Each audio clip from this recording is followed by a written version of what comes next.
তাহলে বিএনপি কত তৎপর,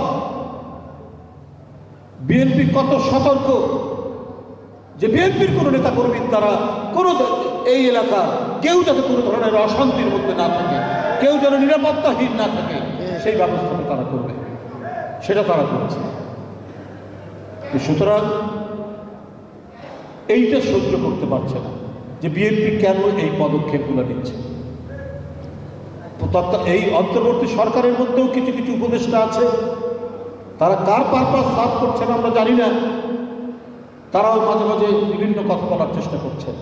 কিন্তু আমরা যে 3000-এর বেশি নেতাকর্মীকে অনৈতিক কর্মকাণ্ডে লিপ্ত থাকার অভিযোগে বহিষ্কার করা হয়েছে, কারো সদস্যপদ স্থগিত করা হয়েছে, শোকজ করা হচ্ছে প্রতিদিন প্রতিনিয়ত, এবং যুবদল, স্বেচ্ছাসেবক দল, ছাত্র দলের কেউ যদি কোথায় কোনো ধরনের অনাচারের সাথে অসৎ কর্মকাণ্ডের সাথে লিপ্ত থাকে তার বিরুদ্ধে ক্রমাগত আপনার ব্যবস্থা নেওয়া হচ্ছে, বহিষ্কার, অব্যাহতি, পদ স্থগিত, শোকজ ক্রমাগত করা হচ্ছে। কই আমরা নারায়ণগঞ্জে তৌকি হত্যাকাণ্ডের সাথে সেখানকার এমপির নাম শুনছিলাম, কই শামীম ওসমানকে তো আপনারা বহিষ্কার করেননি। নাটোরে বারবার রক্তপাত ঘটানো হয়েছে, বিএনপির নেতাকর্মীদেরকে বারবার আক্রমণ করেছে শিমুল বাহিনী, কই শিমুলকে তো বারবার এমপি করেছেন, তার বিরুদ্ধে তো কোনো অ্যাকশন নেননি। আপনার মাদক ব্যবসার সাথে জড়িত কক্সবাজারের এমপি বদি, তার বিরুদ্ধে তো শেখ হাসিনা কোনো ব্যবস্থা নেননি। কয়েকবার এমপির পর শেষ আরেকটি পাতানো নির্বাচনে তাকে নমিনেশন না দিয়ে তার বউকে নমিনেশন দিয়ে আরেকটি প্রহসন করেছেন শেখ হাসিনা। এই দৃষ্টান্ত বিএনপির নেই।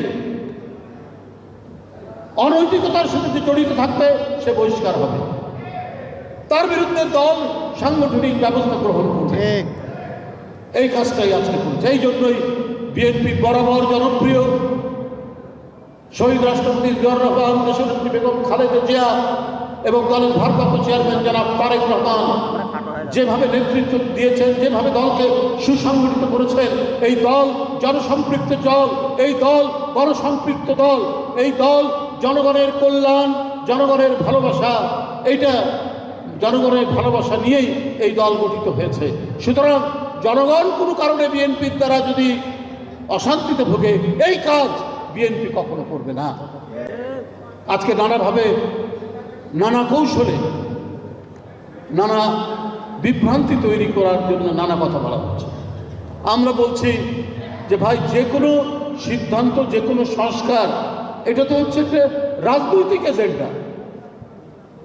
আমরা পৃথিবীর ইতিহাস দেখলেও আমরা দেখেছি যে পার্লামেন্টের মধ্যে আপনার ডিবেট, আলোচনা করে করে করে করে করে করে করে করে একটা সংস্কার হতে হতে আইন প্রণয়ন হয়েছে। ইংল্যান্ডের প্রায় আপনার 800-900 বছরের তাদের গণতান্ত্রিক ধারাবাহিকতার ইতিহাস।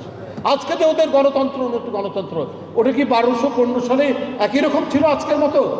অনেক বিল হয়েছে, অনেক আইন প্রণয়ন করা হয়েছে।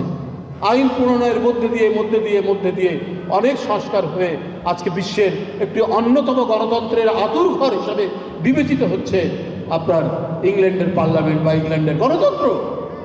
তাহলে আজকে কেন বারবার আপনার সংস্কারের কথা আপনারা বলে শুধু বিএনপিকে বলতে চাচ্ছেন বিএনপি নাকি তড়িঘড়ি করে ক্ষমতা যেতে চায়? 8 মাস তো হয়ে গেছে।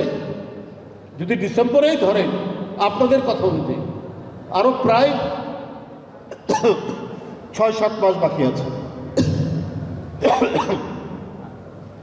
8 মাসের মতো বাকি আছে। তাহলে সংস্কার করতে আর কত সময় লাগতে পারে? যদি কেউ বলছেন সরকারের পক্ষে বা সরকারের অনুরাগী যারা, যদি সংস্কার সম্পাদন না করে নির্বাচন গেলে যারা ক্ষমতায় আসবে তারা সংস্কার করতে পারবে কিনা সন্দেহ। বাহ, সংস্কার তো একটা পলিটিক্যাল উইল, সংস্কার তো একটা রাজনৈতিক অঙ্গীকার। সে যদি একটা অঙ্গীকার করে তাহলে সেটা করবে না কেন? আর আপনি সংস্কারের প্রস্তাব দিয়ে যে দল নির্বাচিত হবে তাকেই তো ওটা আইনীকরণ করতে হবে, পার্লামেন্টে তো ওটা পাস করতে হবে। তাহলে এই ধরনের ধোঁয়াশা তৈরি করে, এই ধরনের বিভ্রান্তি তৈরি করে কার উপকার হচ্ছে? কার লাভবান হচ্ছে?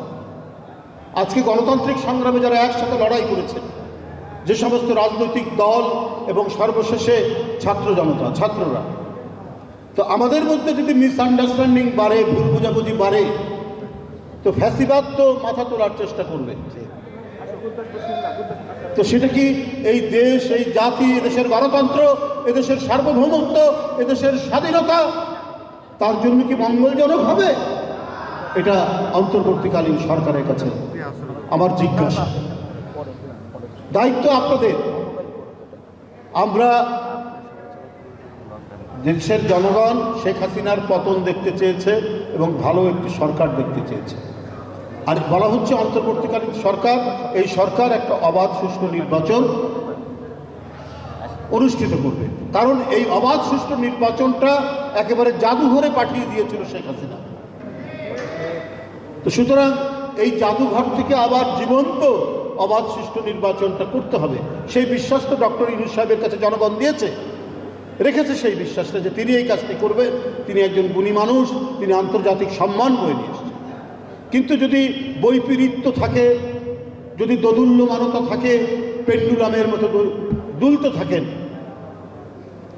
যে ডিসেম্বর না জুন, ডিসেম্বর না মার্চ, তাহলে এইটা একটা পলিটিক্যাল একটা কি বলে ডিটারমিনেশন, একটি সরকারের তার যে দৃঢ় সংকল্প এবং অঙ্গীকার, যেটার উপর জনগণের আস্থা বাড়ে, সেইটা অনেকটা দুর্বল হয়ে যাবে।